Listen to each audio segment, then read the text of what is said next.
we're going to talk a little bit about Windows PowerShell's desired state configuration feature, which we heard a little bit about earlier, but we're really going to dive into that here and how that ties in with Chef. And just a little background, I'm Steve Morawski. I'm on the community engineering team at Chef, and I get to work with a lot of our Windows-focused features as well as other core Chef stuff. But prior to that, I come from Stack Exchange, where I implemented the desired state configuration as the configuration management platform for all of our Windows systems. So I spent a little bit of time with it, got to learn where some of the warts were, where some of the cool stuff was. And what I love is that we're taking desired state configuration with Chef and making that just one of the foundational technologies for us on the Windows platform. Damien, did you want to introduce yourself a little bit? Sure. So my name is Damien Caro. I work for Microsoft. I'm a technical evangelist manager, and my French accent may show up from time to time when I'm a bit excited about stuff. I didn't notice at all. And so we're fortunate to have Damien joining us. He's probably got some of the best Chef background of just about anybody at Microsoft at the time. So he and I had the opportunity to work together on a Microsoft Virtual Academy session, and I'm very happy to have him join me here for this. So what we're going to talk about today, first I'm going to dive into what desired state configuration is. Has anybody here worked with desired state configuration at all before? All right, I see a couple hands. That's more than I usually get, even when talking to primarily Microsoft-focused audiences. So we're going to look at desired state configuration, the elements of it, what are the key components, what the local configuration manager, the LCM is. We're going to look at what the DSL, the domain-specific language for describing configurations in desired state configuration looks like. And then we'll talk a little bit about resources, and we'll take a look at how a DSC configuration is applied to a system. Then Damien's going to kind of dive into what the Chef and DSC integration looks like, and we'll highlight a couple of key resources. Two resources that are highly important where we want to do that integration between DSC and Chef, the DSC script Chef resource, and the DSC resource Chef resource. I know that's not easy to pronounce. Yeah, that's a mouthful. I love that. DSC resource. Yeah, DSC resource. Sounds a little redundant or recursive. It could be. And we will close the session with how you handle sensitive data, how you can, for example, pass passwords through an encrypted chain all the way from the Chef recipe all the way to the Windows system. Great. That's actually one of the challenges that comes up when talking about working with PowerShell and desired state configuration and Chef is how do I keep stuff secure across that channel. So let's dive right into desired state configuration. Desired state configuration exists not to be a competitor to the Puppets and Chefs and Ansibles and Salts in the world. It exists because Microsoft builds platforms. And so what Microsoft did is, just like perfmon, which provides a standard way of performance monitoring systems, desired state configuration exists to provide a standard way to perform configuration tasks on Windows systems. What that means is that if the SQL Server team wants to configuration management enable SQL Server, they can build DSC resources instead of saying, hey, we're going to support Chef, and we're going to build a Chef cookbook. And then IIS says, hey, we like Puppet today, so we're going to build a Puppet module. And then you got Joe over in operations who needs to support IIS and SQL Server, and okay, which config management tool do I support? I pick one, and then I'm doing work on the other side. So Microsoft has desired state configuration, which gives a standard API which any vendor can go and leverage. One of the things I love here about Chef is that we've realized that and have dove right in. Desired state configuration kind of came on the scene with Windows Management Framework 4. So you might hear the term Windows Management Framework. That's PowerShell, WMI, WinRM, and a couple of other little things that are included with that.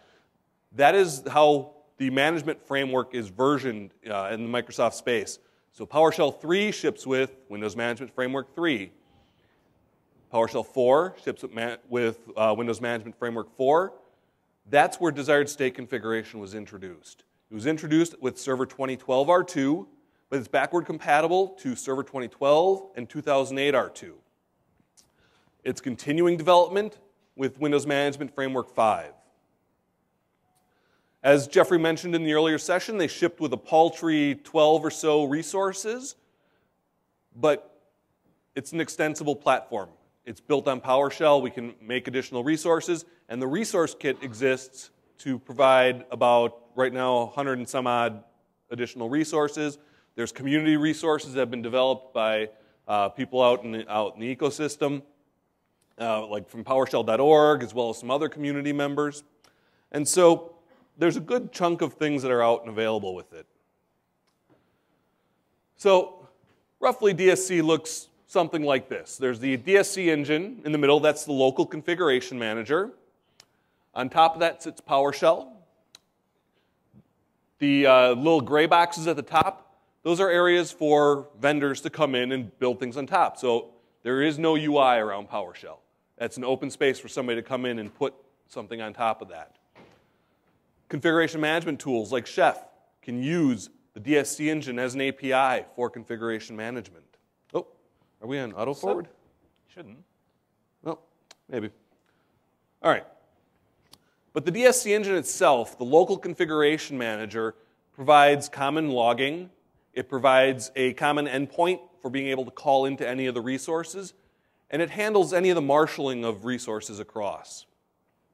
And then DSC resources are either PowerShell, they're WMI-based, or they can be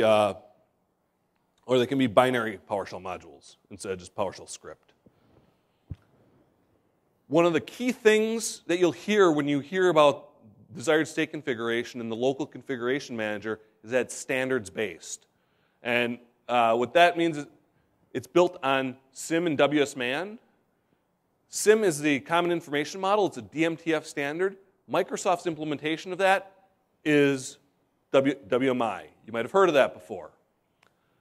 WMI, prior to like Server 2012, was only exposed via DCOM. So we had a standards-based management endpoint that was only exposed via proprietary protocol. Doesn't work so well.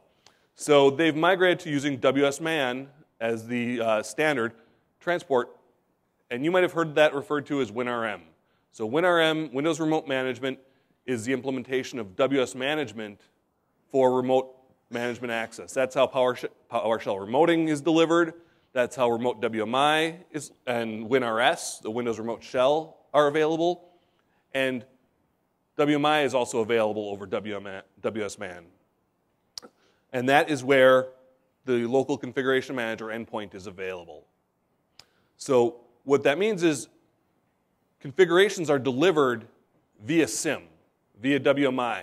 So they're serialized into MOF documents. MOF is the managed object format. That's a standards-based format that the endpoint will take to be able to serialize and deserialize your configuration. So you can ship configurations. You can build them using any tool that can write a text file. You can build a configuration document. So WMF5 has been mentioned a few times. It is currently in preview. But one of the cool things that they've done, starting in the November preview, is that they've classified a couple of things as experimental designs and stable features. And prior to that, it was always, here's the preview, don't install it into production, but we really, really, really want you to use that and give us some feedback. Because we all have all sorts of extra time to build home labs and do all that. So starting with Windows Management Framework 5 in November, they've started classifying these things as experimental and stable. And you can now install Windows Management Framework 5 into production, still get support from Microsoft on anything that's in the stable design category, and then just any general use. You're not risking your production support by installing Windows Management Framework 5, and then the experimental features are there and available to play with. You're not going to get support on those. it's kind of a best effort kind of thing, but they've made strides to make it possible to be have more agile adoption of the Windows management framework in a production data center. Starting with the February preview, the Windows management framework's always been, the previews have always been released for the latest operating system. Starting with the February preview, they've started going down level.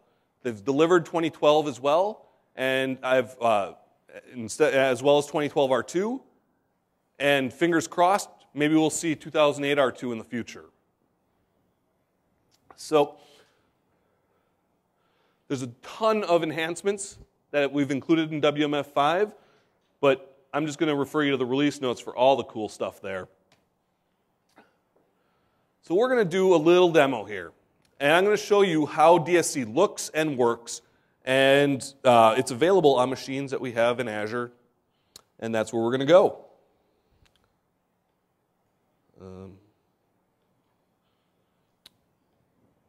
All right, we want VM1. All right, so I have here a relatively vanilla Server 2012 instance. I'm going to make this text a little bigger. There we go.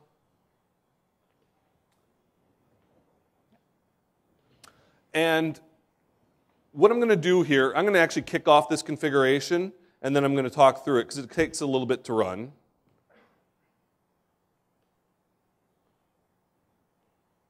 This is the one machine we didn't bump the font size up on right away. So who here's taken the Windows Fundamentals course for Chef? A few hands.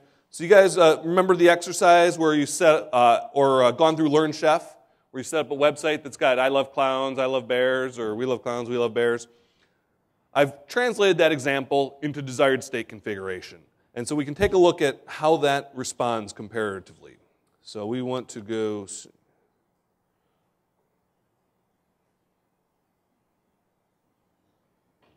There.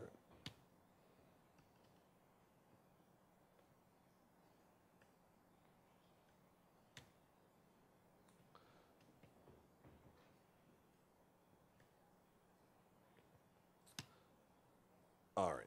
So what I've done, I've loaded a configuration command into memory. I'm going to get that kicked off, and then I'll walk through what that configuration actually contains.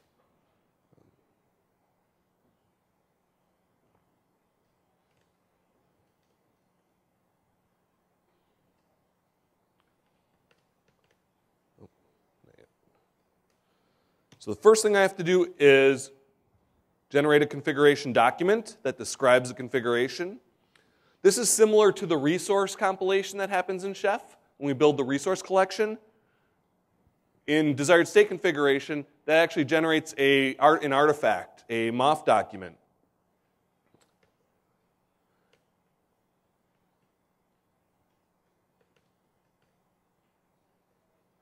And then path.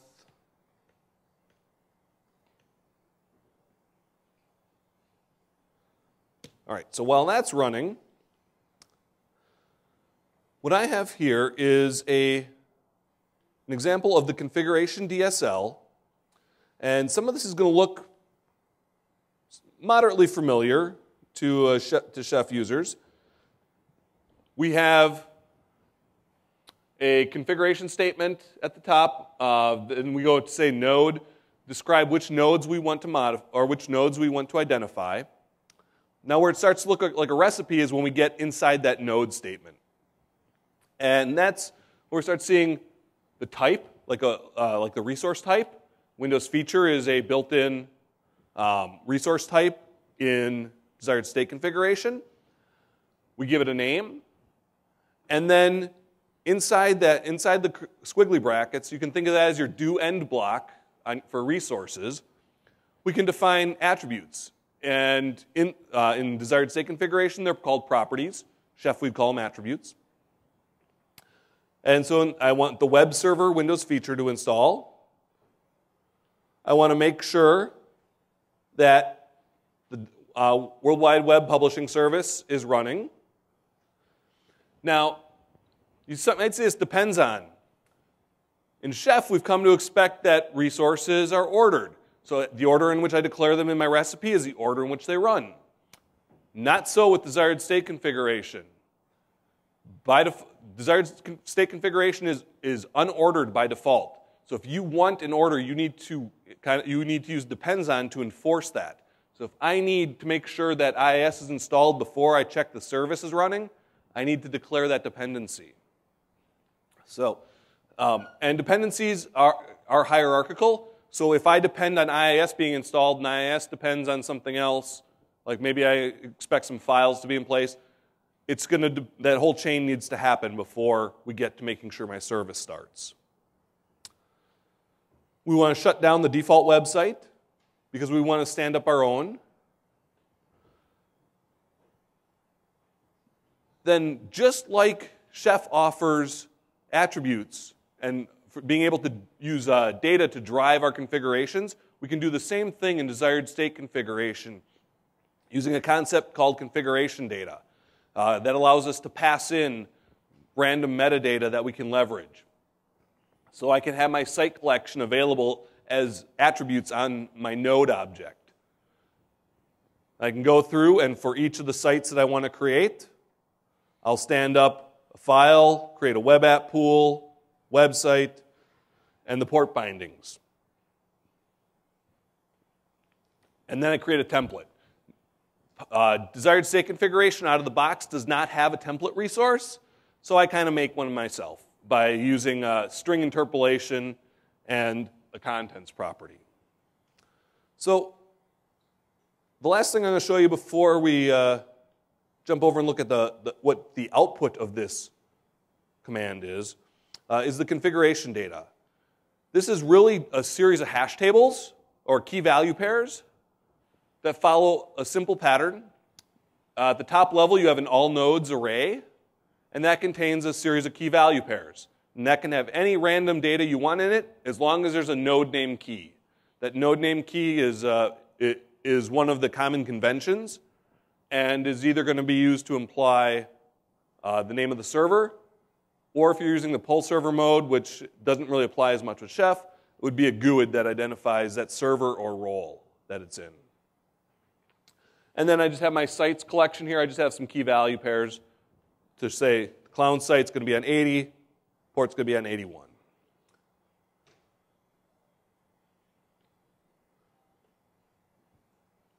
So, the MOF document that we're going to look at,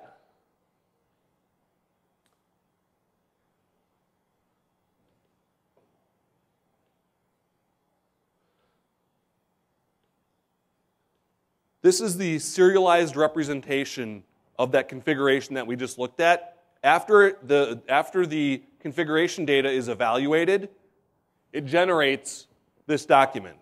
This is the document that's passed to the local configuration manager, and it's just a serialization of my configuration. So this is what we would have in Chef in that in-memory resource collection. It's just serialized to disk. And it has my role resource, MSFT role resource. That's the Windows feature. So there's a full class name that sits behind the scenes, and then Windows feature is kind of the friendly name. That's there for the benefit of the DSL, the configuration DSL. And anywhere you interact with Chef and desired state configuration, the friendly name's all you need to know. So you can just see, we go through, we got the dependencies. It looks very much like the configuration script we had, just all the data is populated based on our metadata. So back over my command prompt, I've got the results of my configuration run. So this is very much like our Chef client run. We'll see PowerShell desired state configuration follows the same pattern as Chef does as far as resource application.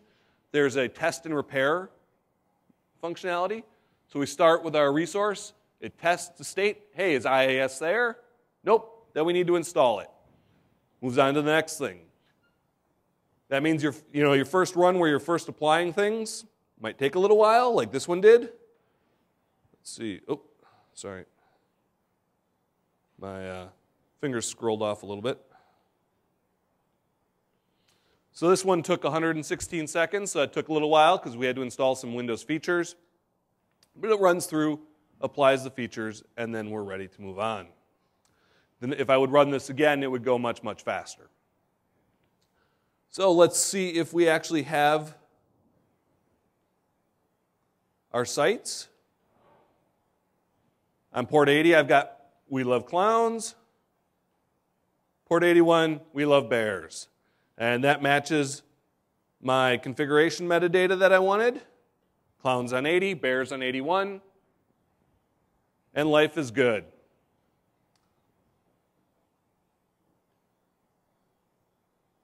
So the machines that we're running on stock 2012 R2, WMF4 or newer.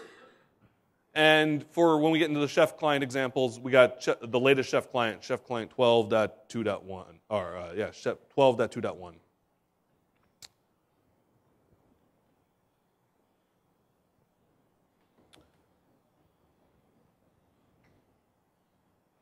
Yep. So, Damien, why don't you tell us a little bit then about how Chef starts coming into this equation? Yeah. So actually, Chef and DSC, as we've seen, are very similar in how they behave. They have the same feature of configuration as code. They use the same approach of the domain-specific languages. Now, the language or the engine that is behind are different. The PowerShell, the DSC PowerShell, DSC runs on PowerShell. Chef uses Ruby. And that creates some differences in how they are understood and what you type in the documents that you want to execute. There are different syntax elements, like in DSC we talk about properties, that's what you've said, and in Chef we talk about attributes. Once you've learned those two differences, well, as you've seen, the thing is very similar in the concept and the structure. The other element that is different is who runs, who is executed on the node, on the system. With DSC, we use the LCM, the local configuration manager. Chef is the Chef client that executes and applies the configuration on the node on which it runs. Beside that, a lot of similarities between the two elements, the two approach, which basically comes if you compare the code with something like that. Except the curly brackets and the do/and, we get those key value pair. The equal does not exist in Chef. We use it in DSC. But it's just a matter of switching different languages, like you would switch between French and English, for example. Yeah, well, like you would switch between French and English. My French is non-existent, so. You'll learn it. It's similar. Yeah. You just need to change the curly brackets. Yep.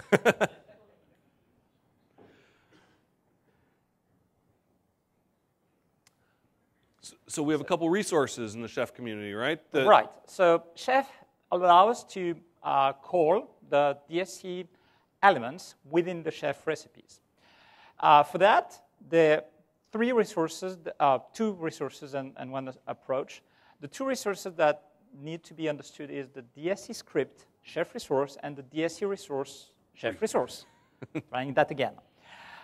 We'll have a look in the demo on the DSC script resource, which is the first approach you want to take when you start integrating DSC and Chef. That's probably the easiest thing. You get those DSC examples available on the web. You want to integrate them into your Chef recipes. DSC script is a very easy way to go. Well, let's take a look at that then. Yeah. All right. So that's... So just so you know, nothing up my sleeve. Oh yeah, we need to show that we haven't created things before. That's a good one. So web server is available to install, but it is not installed yet. So this is not the same machine we were just on.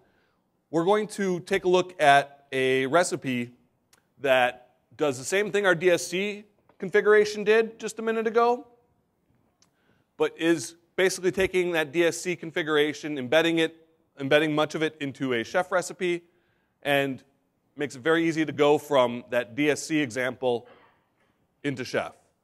So we have our DSC script resource that gets a name. Then we have this new keyword. Now, if you use DSC script was introduced in Chef 11.16.0 back in September of this past year. In Chef 12.1, this imports attribute was added. That was added to make it easier to use custom DSC resources inside of a chef configuration. So the ChefConf samples is a module that we created for this demo that has the has some of the DSC resources that we're going to work with. So basically, what it means is if you use some properties that are, in the code that rely on the module, the code will be executed as if it was done on PowerShell. Right. So what it means is that with desired state configuration, anything that's in the PowerShell home directory, so basically PS home, which is by default C, Windows System 32, Windows PowerShell v1 modules, any DSC resources that are located in that location are automatically available in your configuration script. Anything else that's available on your system needs to be specifically imported. So any third party, any additional add-ons to desired state configuration resources on your system, they need to be specifically identified and saying, yes, this is what I want to use. Because you could have potential conflicts in short names. It's very much like having a requires or a depends on within a chef recipe. So we have this import statement, which then makes available that module's resources. So just like in our DSC script before, we actually we have some code to set up IIS, where we went through, installed IIS, we made sure the service is running, and we make sure we shut down the website. Then, in a little more chef-like fashion, we're taking advantage of attributes. So one of the reasons that we want to use Chef and DSC together is because Chef has this rich ecosystem of tools and patterns for structuring out our data. We have things like Chef Vault for dealing with encryption and for getting data securely across from the Chef server.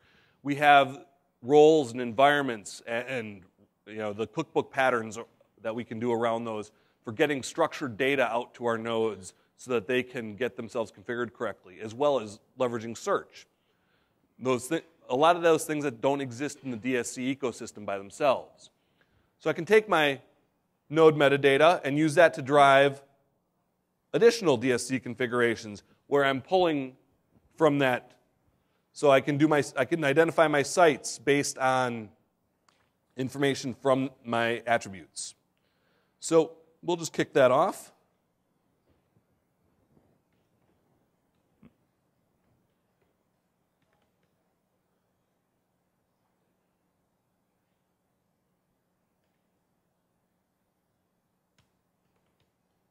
We'll use local mode. Simple. Website. DSC script.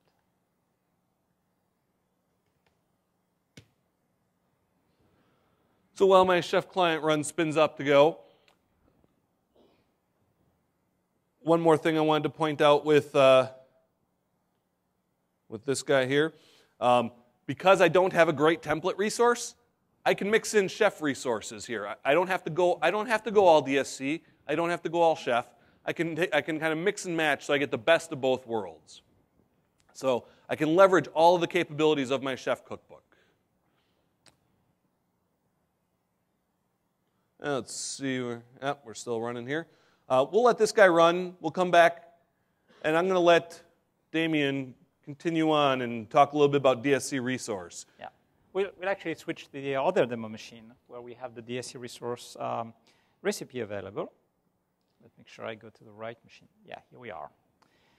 So, again, we're in the same mode of deploying those two websites, Cloud and Beers. Mm-hmm. And in that recipe, we are actually leveraging the DSC resource, which, in a nutshell, will allow you directly from the chef recipe to call the DSC resources and exposing and calling and setting the right properties from within the chef recipe without having to embed the DSC code within the recipe. So it makes it much more simple to deploy, let's say, IIS, or to use extra resources coming from additional modules. Thinking of the website module, for example, that we have here, we just called the resource, called the website. We define the 3 properties that we want, the name of the site, the state, and the physical path. Those are DSC properties that we actually set within the chef recipe. Yep. Yeah, and it just ends up looking a lot more chef-like. But we get full advantage then of all of the richness of the DSC ecosystem, which is still pretty immature at this moment, but it's going to continue evolving, especially as product teams at Microsoft start shipping things with official support for their environments, or as the community picks up and starts developing more complete DSC resources. And as we said before, with DSC script resource, we have the ability to mix and match or leverage some of the capabilities, the richness of the chef server, to integrate them with the DSC resource that we are calling through that recipe. Exactly. Now, can I mix and match DSC resource and DSC script? There is a trick here. Yeah? Uh-oh. I don't like the sound of that. Well, let me switch back to the slides. Oops, there it is. With the DSC resource, we want to ensure that the local configuration manager will not basically fight with the chef client. That's a good thing. We want to ensure that the chef client is the one that ensures the consistency of the node on which it runs. Oops. Yep. We just Wasn't got me. a recipe applied. Yeah. So we want to ensure that they don't conflict. And for that, the LCM is considered or is configured in a disable mode for the refresh approach, which makes it appear as basically an API for the chef client. So chef will call the LCM and say, let's do that, but don't try to interfere with me.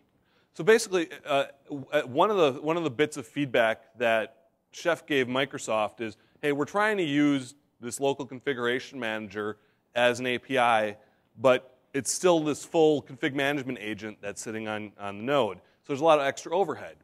So one of the things that they've done in Windows Management Framework 5 is expose it as an API. So you can basically disable the agent functionality, and then the LCM, the local configuration manager, just becomes a way for us to reach into those resources. It's much more performant. So DSC resource is much more performant than DSC script. But DSC script is backward compatible down to Windows Management Framework 4. So you have some considerations there. Because DSC script still creates a configuration like I did like I did on the first example. What the DSC script resource does behind the scenes is it goes and creates that configuration document, hands it off to the local configuration manager to apply it, and then gets the results back and includes that in Chef. So should we take a look at what our example did? Absolutely. And it just reminds me that I haven't started the client here. Okay. So while you start that one up, we can take some questions if there are any. We do have at the end of our slide deck a couple of links that we want to make sure people see. The we'll have a GitHub repository with these examples for you to be able to try out in your own environments available. And I'll actually be flipping the public bid on that after I get off stage. And with that, any questions? And when you have a question, please wait till we get a microphone to you so we can get it on recording. So Windows Azure currently has WMF 4 pre-installed or 5? So WMF 4 is installed in Server 2012 by default. That's on the stock image. You can install WMF 5 on top of that. If you are using the Azure DSC extension, it will install the November preview currently. So it's still one behind. You want to get the, for the DSC resource functionality, you want to get the February preview. That's the most recent preview that's out. So right now we have to install that as a separate step. So it's a separate extension? Yes. Okay. Yep.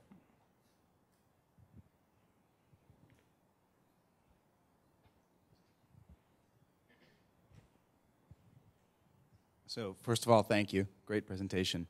2 questions. One, how do you make the decision where there's a Chef resource and a DSC resource available? How do you choose? And number 2, by making DSC available through Chef, will that maybe retard the development of native Chef resources in the future to the point where maybe Chef and the community won't make an investment in the Microsoft platform? Great questions. So first off, if you have a Chef resource and a DSC resource, which do you use? Honestly, it's going to come down to functionality and team experience. So from my perspective, me personally, I would lean towards using a DSC resource because my ability to troubleshoot, modify, and enhance is much stronger on the PowerShell side of things. Now, you talk to one of my coworkers, and they might give you a slightly different answer. They might say, hey, use the Chef resource because they've got a greater background, depth of experience there. You have the choice, right?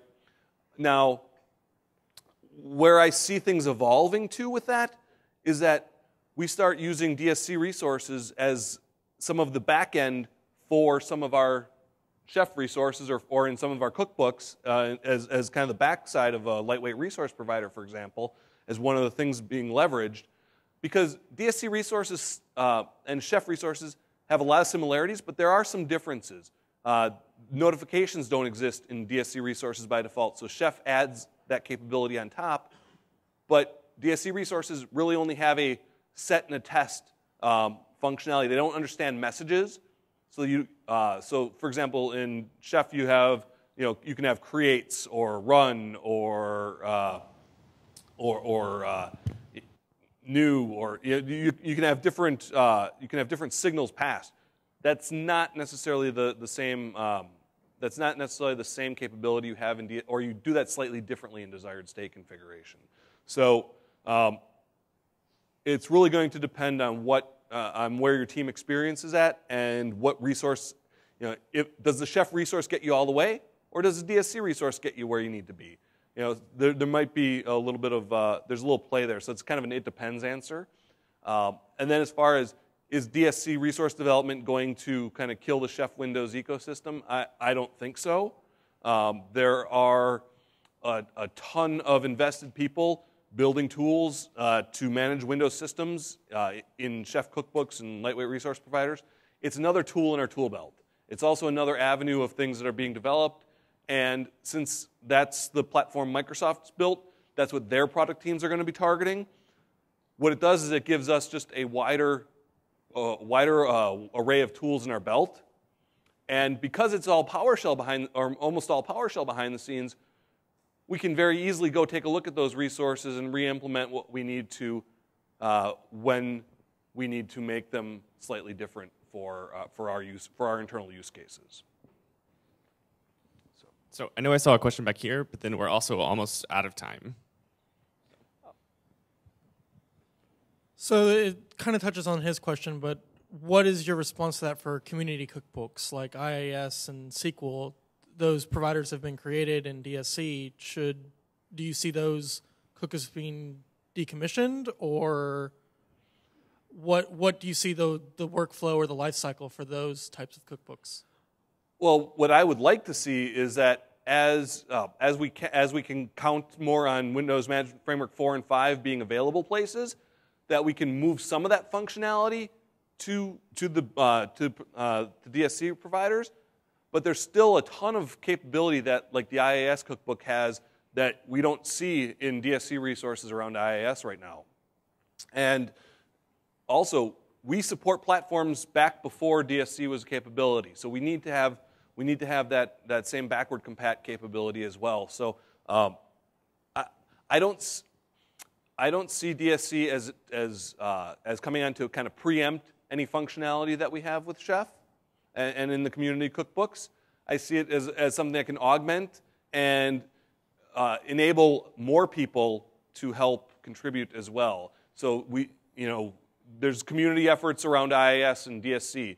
That means that somebody who's using DSC either directly or DSC via some other technology would have the capability to help improve that resource that Chef users get the benefit of then as well. It's all around it's all around extending that ecosystem support. I think from a Chef perspective, it just gives us another tool to extend our capabilities, not supplant them.